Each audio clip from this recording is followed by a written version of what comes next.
Hello అండి. So నేను మీ Kalpana, law of attraction coach. So ఈ వీడియోలో మనం రాళ్ళ ఉప్పుతో మనం ఇంట్లో ఉన్న నెగిటివ్ ఎనర్జీ ఎలా రిమూవ్ చేయవచ్చో నేను డిఫరెంట్ టెక్నిక్స్ అనేవి షేర్ చేస్తాను. సో ఫస్ట్ వన్ వచ్చేసి, ఏదైనా ఒక బౌల్లో మీరు రాళ్ళ ఉప్పు వేసి మీ ఇంట్లో డిఫరెంట్ కార్నర్స్లో ప్లేస్ చేసినట్టయితే ఆ ఎన్విరాన్మెంట్లో ఉన్న నెగిటివ్ ఎనర్జీ అంతా కూడా తొలగిపోతుంది.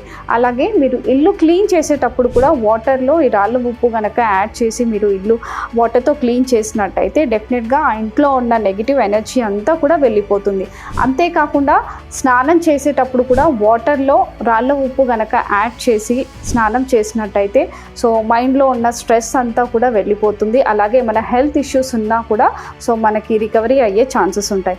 అంతేకాకుండా మనం పూజ చేసేటప్పుడు కూడా మనం ఉప్పు దీపం కనుక పెట్టినట్టయితే ఇంట్లో ఉన్న నెగిటివ్ ఎనర్జీ అంతా కూడా వెళ్ళిపోయి చక్కగా పాజిటివ్ ఎనర్జీని మీరు అట్రాక్ట్ చేయొచ్చు. ఇలాంటి మరిన్ని పవర్ఫుల్ టెక్నిక్స్ కోసం కల్పన లా ఆఫ్ అట్రాక్షన్ కోచ్ని ఫాలో అవ్వండి. Thank you so much.